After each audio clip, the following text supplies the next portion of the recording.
የተነሳ ከማርያም በቀር አለ? እየሰማችሁ ነው። አካበድኩ አይደል? አካበድኩ። ስለ ማርያም ታካብዳላችሁ ልትሉ ነው። አካብጃለሁ። በሶስተኛ ቀን ተነስታለች አልተነሳችም? ማነው ይሄን ያደረገ? እርሷ ወይስ እግዚአብሔር? ማነው ያደረገ? በአንተ ጭንቅላት ያለ አይ የጎሰቆለ ስለለበሰች እመቤታችን በስብሳ በኋላ ዳግም ምጽአት ኤክሴፕሽናሊቲ ነው። አይ ሞተች እኮ ስጋዋ ግን አልበሰበሰም። በሶስተኛ ቀን ተነሳች። ይሄን ያደረገው ልጇ ነው። አምላክ እንድትወልድ በድንግልና የጠበቃት ልጇ ነው። ኃጢአት እንዳሰራ ያደረጋት የእሷ ነፃ ፈቃድ እንዳለ ሆኖ ጸጋ መንፈስ ቅዱስ መልቶባት በዚህ ዓለም እየኖረች የኃጢአት ትንታ ወደ ሀሳቧ እንዳይመጣ እግዚአብሔር ከእሷ ጋር ስለነበረ እንዲያውም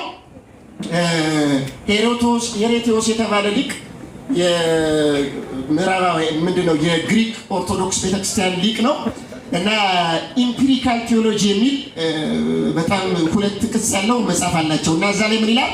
እመቤታችን በ3 ዓመቷ ግሎሪፊኬሽን ላይ ደርሳለች። ግሎሪፊኬሽን ማለት የመጨረሻው የቅድስና እርግጥ በ3 ዓመቷ ሲል እስከ 3 ዓመቷ ድረስ ሳትደርስ ኖሮ ነው እንዴ? መቼስ ህፃናት በህፃንነታቸው ጊዜ እንኳን ለእመቤታችን ለህፃናት እንኳን ንጣተባያቸው አያድፍባቸው እና የመጨረሻ ብቃት ላይ ነበር እመቤታችን የነበረችው። ስለዚህ የእመቤታችንን ረፋ ስናስብ አሁን በገለጽኩት መንገድ እናስብ ለማለት